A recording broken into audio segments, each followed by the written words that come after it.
Yo l'équipe, c'est Coupure, j'espère que vous allez tous très bien. On se retrouve aujourd'hui pour une toute nouvelle vidéo commentée avec du PVP commenté sur le serveur Boon, le serveur monocompte. Et un petit combat avec un panda. Alors je vous avoue, là je suis un peu chaud là, enfin je suis vraiment tout chaud de vous commenter ça. Le panda qui est venu direct mettre des gifles au sacrieur, des coups de dague. Et en vrai ça marche, hein. Ça marche. Et ouais, voir un panda de base déjà qui joue dague, on voit pas ça tous les jours, on va pas se mentir, mais en plus de ça, vraiment rusher le sacrieur, et je pense que c'est vraiment le meilleur moyen en fait de le jouer contre un sacrieur.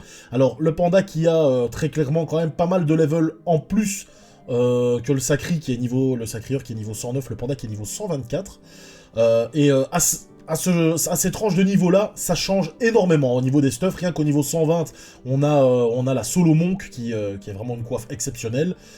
Là, le sacri qui arrive, ouais, à essayer de coincer le panda, mais le panda, il s'en bat les reins, hein, très clairement. Hein. Lui, c'est le dernier de ses soucis de se faire coincer, regardez ça.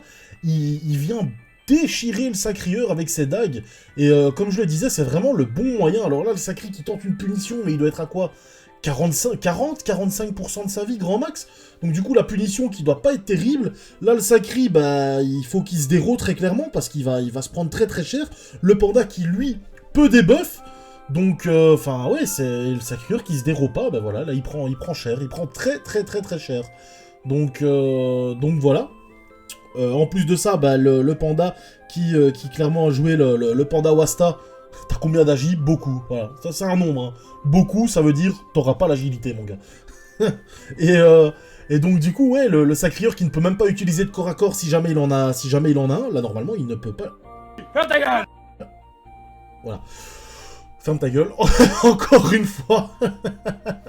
donc du coup, ouais, non, mais à mon avis, qui ne pouvait pas l'utiliser pendant les 2 tours juste avant.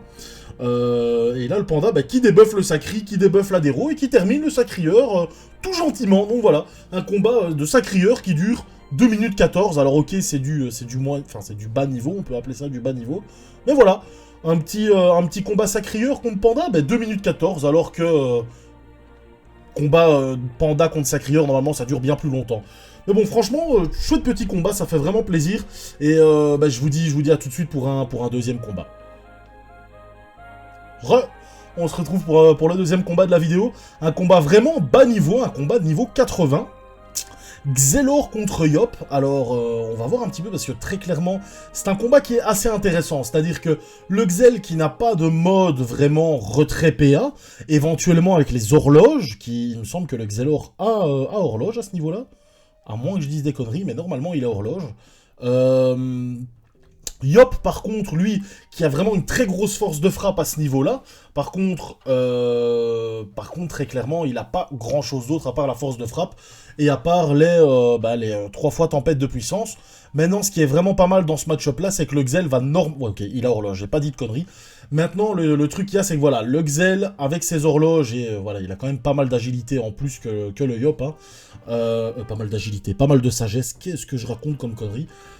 Et du coup, ouais, non, il a quand même pas mal de sagesse en plus, donc il va pouvoir éviter de se prendre 3 tempêtes de puissance, et on voit directement le Yop qui tape à la tempête de puissance. Alors forcément, il y a le Xel qui s'est mis une protection aveuglante ou un contre, et du coup, qui tank quand même pas mal, et qui tape quand même très fort, hein, le Xelor. Malgré les résistances du Yop, avec un bouclier Aquadala, avec un boak haut qui donne 20% de résistance.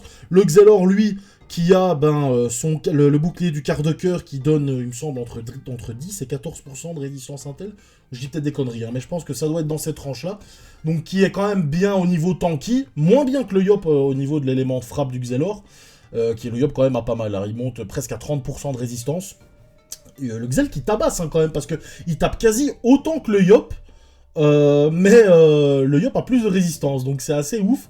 Donc, quand on voit que le Xel tape entre 100 et 120 à l'horloge, et que le Yop, bon, ok, il y a la protection aveuglante ou le contre, mais le Yop tape du 130, entre 130 et 140 à la tempête de puissance, alors que le Yop a plus de résistance que le Xel, c'est surtout ça.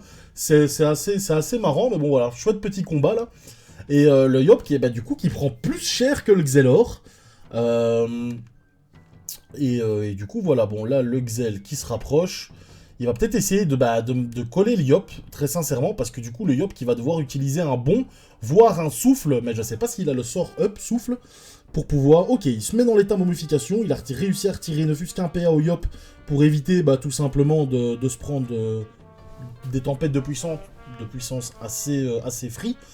Maintenant, le Yop, à mon avis, qui va devoir utiliser bon s'il ne détacle pas. Ok, non. Il utilise souffle. Bien joué de la part du Yop. Attendez, ouais, voilà, je remets parce que ça s'était mal mis. Et le Yop, ok, non. Ce que j'ai peut-être dit un peu des conneries. Au niveau du Roche, là, le Yop qui vient bien de montrer toute sa puissance, là, il a quand même tapé quasi 180 dégâts. Il a quand même fait 180 dégâts avec une tempête de puissance. Donc au final, s'il arrive à en placer quand même 2 sur le tour, ça peut faire vraiment la différence. Mais malheureusement, regardez, il lui reste 4 PA. Il est au corps à corps du Xelor. Il est obligé de faire une intimidation pour se détacler. Et donc, du coup, le Xel qui arrive vraiment à garder cet avantage, en fait, tout simplement, les meilleurs dégâts que le Xel peut se prendre, c'est ceux qui ne se prend pas, tout simplement. Ça, c'était Vidéofus qui disait. Un petit extrait, enfin, petite citation de Vidéofus. Je lui fais un gros bisou. Grand youtubeur, grand vidéaste sur Dofus. Petite parenthèse, bisous sur Vidéofus. Et du coup, très clairement, là, le Xel qui arrive à ne pas se prendre de dégâts. Et forcément, il arrive à tanker un petit peu avec ses sorts de protection, ceux qui se prend, tout en faisant des dégâts au Yop. Donc c'est surtout ça qui est vraiment intéressant. Il fait quand même le taf, hein, en vrai, avec ses horloges. Donc au final... Vraiment bon petit mode du Xelor qui arrive à faire la différence. Il a quand même 13 PA de base, bon, avec son dévouement, donc du coup, il est à 11 PA de base, donc un Xelor assez solide. Hein. C'est pas pour rien qu'il est quand même grade 4 à son niveau. Là, le Yop qui a double tempête de puissance, voilà, il va pouvoir faire un gros tour, faire assez mal au Xelor, mais avec les contres et les renvois de dégâts, le Xel qui fait en même temps des dégâts au Yop, et c'est pas des dégâts négligeables. Et là, on voit le Yop qui est quasi mort. Hein. Ouais, là, clairement, si le Yop veut taper, le Yop se tue tout seul, je pense, avec 19 HP. Je pense qu'il 19 points de vie, il se tue tout seul avec une tempête de puissance. Les deux se disent GG. Bien joué à vous, les gars, franchement, beau petit combat. Le Xelor a bien maîtrisé, le Yop aurait pas pu faire grand-chose, surtout avec le retrait PA.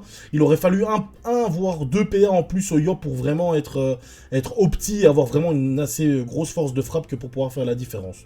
Je vais essayer de vous trouver un troisième et dernier petit combat et je vous dis à tout de suite. On se retrouve pour le troisième combat, Sacrieur contre Oza. Alors, l'Oza Fausti, qui est un Oza ultra solide, qui la joue bâton, et qui est venu directement mettre des gros coups de corps à corps au Sacrieur pour, forcément, hein, la strat, avant que le Sacrieur puisse se mettre ses châtiments, tout simplement. Lui faire un maximum de dégâts, histoire qu'il soit pas boost, tout simplement. Alors, on va voir un petit peu comment l'Oza va gérer. Est-ce qu'il est également en 1 sur 2 coups critiques contre ce Sacrieur? Sacrieur qui joue en 12-6, il me semble. Ah là, il va peut-être tenter une tactique pour bloquer l'Oza, ce qui serait vraiment pas dégueu de sa part. Avec la Kawotte dans le coin, donc l'Oza, il faut qu'il fasse vraiment très attention. On va voir un petit peu comment ça se passe. Ok, l'Oza qui fouette directement la Kawotte, donc ça c'est bien joué de la part de l'Oza. Oza grade 10, hein, il est déjà passé dans les vidéos, un Oza très solide. Et voilà, le combat est terminé. Je l'ai déjà dit, on l'a déjà vu hein, dans une des dernières vidéos sur Boon. C'était le même Oza, même tactique, l'Arachne qui passe en crit. Et là, ça va commencer à piquer pour le Sacrieur.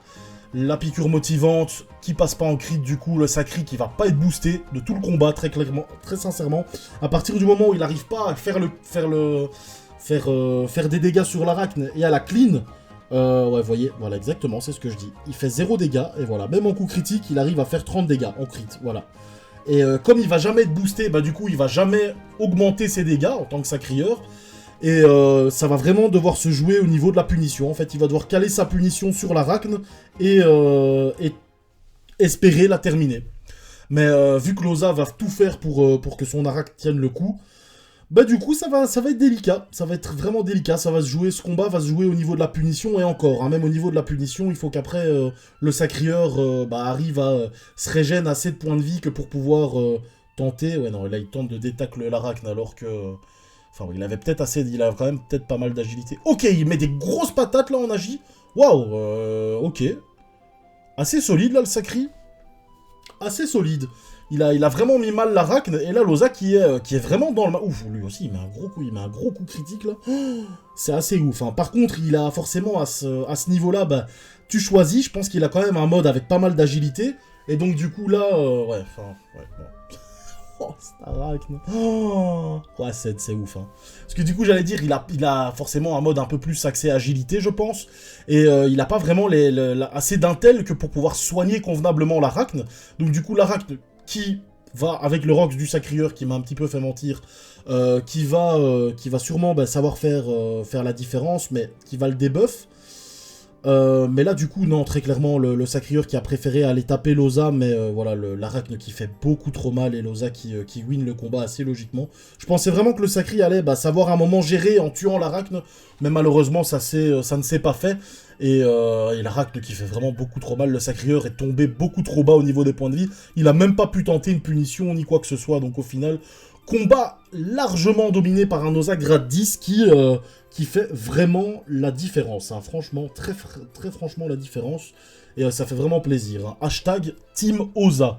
Donc voilà, bah écoutez, c'est la fin, c'est déjà la fin de la vidéo. Petite vidéo cette fois-ci, je vais faire que 3 combats. Donc voilà. Un tout grand merci à vous de l'avoir regardé. N'hésitez pas, comme je le dis, à vous abonner si jamais ça vous a plu. Ça me prouve vraiment que le PVP vit encore sur Dofus Rétro.